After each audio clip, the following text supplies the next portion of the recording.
بسم اللہ الرحمن الرحیم۔ قبر کا بچھو اور پاگل ہاتھی۔ میں ضلع حصار سرسا کے ایک دیہات کا رہائشی ہوں اور یہ واقعہ اسی علاقے ایک جنگل میں میرے ساتھ پیش آیا۔ میں گاؤں والوں کی بھیڑ بکریاں چراتا تھا، یہ ہمارا آبائی پیشہ تھا۔ ایک دن میں حسب معمول بھیڑ بکریاں جنگل میں لے کر گیا، ایک درخت کے نیچے چادر بچھا کر لیٹ گیا اور بھیڑ بکریوں کی نگرانی کرنے لگا۔ ابھی تھوڑی ہی دیر گزری تھی کہ فضا میں کسی ہاتھی کی چنگاڑ گونجی اور بکریاں سہم کر ادھر ادھر بھاگنے لگی۔ میں وہ غیر معمولی چنگاڑ سن کر برقی سرعت سے اٹھ کھڑا ہوا۔ اس علاقے میں ہاتھی کا کیا کام؟ پھر آواز سے لگتا تھا کہ وہ کوئی جنگلی یا پھر پاگل ہاتھی ہے۔ بھیڑ بکریاں سہم کر ایک خاردار جھاڑی کے عقب میں جمع ہوتی چلی گئی، گویا قدرتی طور پر یہ ان کا حفاظتی اقدام تھا۔ آس پاس درخت تو بے شمار تھے، لیکن کوئی بھی اتنا مضبوط نہ تھا کہ ہاتھی کی ٹکر سہار سکتا۔ میری سمجھ میں نہ آ رہا تھا کہ میں جاؤں تو کہاں۔ میرا ذہن اس کہ پیچھے سے ہاتھی کے وزنی قدموں کی آواز کو اپنے تعاقب میں پایا۔ میں سمت بدل بدل کر بھاگتا رہا، لیکن بھلا ایک پاگل ہاتھی کی رفتار کا مقابلہ کیوں کر کیا جا سکتا تھا؟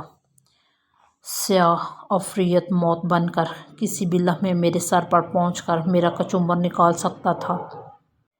لیکن شاید قدرت کو کچھ اور ہی منظور تھا۔ اچانک وہ گنبد نما عمارت ویرانے میں یوں میرے سامنے آ گئی جیسے زمین سے آگ آئی ہو۔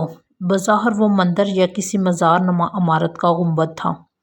داخلے کے لیے ایک چھوٹی سی کھڑکی نما کواڑ جگہ تھی۔ ایک پل میں میرا رخ اس جانب ہو چکا تھا۔ کھڑکی نما جگہ اتنی چھوٹی تھی کہ ہاتھی کوشش کے باوجود اس میں داخل نہیں ہو سکتا تھا۔ میں آندھی اور طوفان کی طرح اس اکلوتے کمرے میں جا گھسا۔ وسط میں پختہ قبر تھی اور اس کے عین اوپر چھت سے ایک آہنی زنجیر لٹک رہی تھی۔ اندر بے مشکل اتنی ہی جگہ تھی کہ میں ایک طرف کو کھسک کر کھڑا ہو سکتا تھا۔ قبر پر کھڑا ہونا مجھے گوارا نہ تھا۔ ہاتھی بھی چند لمحوں کی تاخیر سے میرے سر پر پہنچ گیا۔ صد شکر کا مقام تھا کہ وہ گنبد نما عمارت مضبوط پتھر کی تھی، ورنہ ہاتھی ایک ہی ٹکر میں اسے زمین بوس کر ڈالتا۔ جب کھڑکی سے اندر داخل نہ ہو سکا تو ہاتھی نے اپنی سونڈ اندر داخل کی، مجھے مارنے کی کوشش کرنے لگا۔ اب تو مجھے یقین ہو گیا کہ وہ پاگل ہاتھی میری جان لے کر ہی چھوڑے گا۔ ایک آدھ بار سونڈ کسی ظالم چابک کی طرح میرے وجود سے ٹکرائی اور میں اندر تک ہل کر رہ گیا۔ اگر ایک بار مزید وہ اسی طرح مجھے لگتی تو قریب تھا کہ میں غش کھا کر گر پڑتا۔ اگلے ہی لمحے ایک عجیب بات ہوئی اور مجھے اپنی موت کا یقین ہو گیا۔ قبر کے اندر سے ایسی آواز آئی جیسے کوئی تکلیف سے گلا پھاڑ پھاڑ کر چیخ رہا ہو۔ میں نے عذاب قبر کے کئی واقعات سن رکھے تھے، لیکن اپنے کانوں سے ایسی چیخیں پہلی بار سن رہا تھا۔ اس سے پہلے کہ میرے اوسان جواب دے جاتے، قبر کے سرہانے ایک شگاف نما مقام سے ایک غیر معمولی جسامت کا سیاہ بچھو نکلا اور دیوار پر ہو کر میری جانب رینگنے لگا۔ جو ہی بچھو قبر سے نکلا، چیخوں کا سلسلہ بھی موقوف ہو گیا۔ کوئی دوسرا انسان میری اس وقت کی کیفیت کا اندازہ نہیں لگا سکتا تھا۔ ایک طرف پاگل ہاتھی، دوسری طرف قبر کا بچھو اور نیچے عذاب قبر سے تڑپتا نامعلوم وجود۔ خدا جانے میرے قدموں تلے کیا معاملہ چل رہا تھا۔ میری آنکھوں کے سامنے اندھیرا چھا گیا۔ جب کچھ نہ سوجھا تو چھت سے لٹکتی زنجیر کو تھام کر فضا میں جھول گیا اور اپنا وجود اس حد تک سمیٹ لیا کہ سونڈ اور بچھو دونوں کی زد سے دور ہو جاؤں۔ اب میں قبر کے عین اوپر فضا میں معلق تھا۔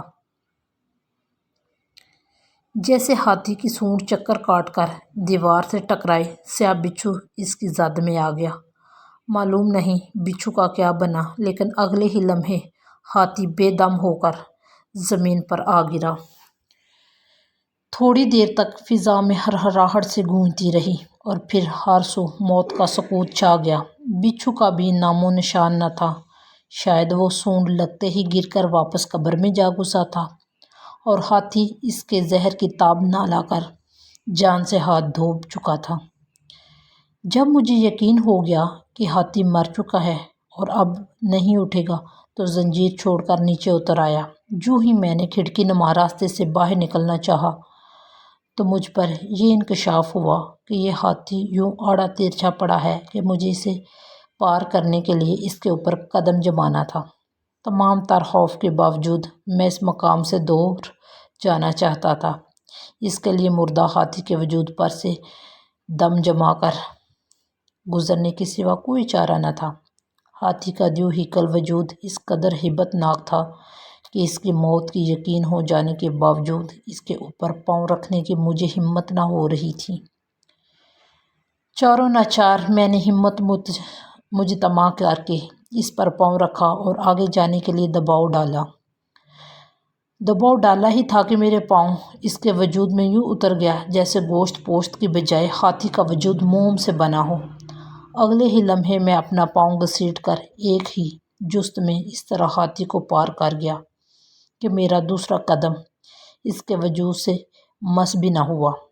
لیکن اس ایک لمحے میں مجھ پر جو قیامت بیتی وہ قیامت تک کے لیے مجھے نمونہ عبرت بنا گئی۔ میری اللہ پاک سے دعا ہے وہ ہم سب کو قبر کے عذاب سے بچائے اور آخرت کی تیاری کرنے کی توفیق عطا فرمائے۔ آمین ثم آمین۔ جتنے بھی کہانی سننے والے ہیں سب سے ایک درخواست ہے وہ درود ابراہیم ایک دفعہ پڑھ لیں۔ شکریہ۔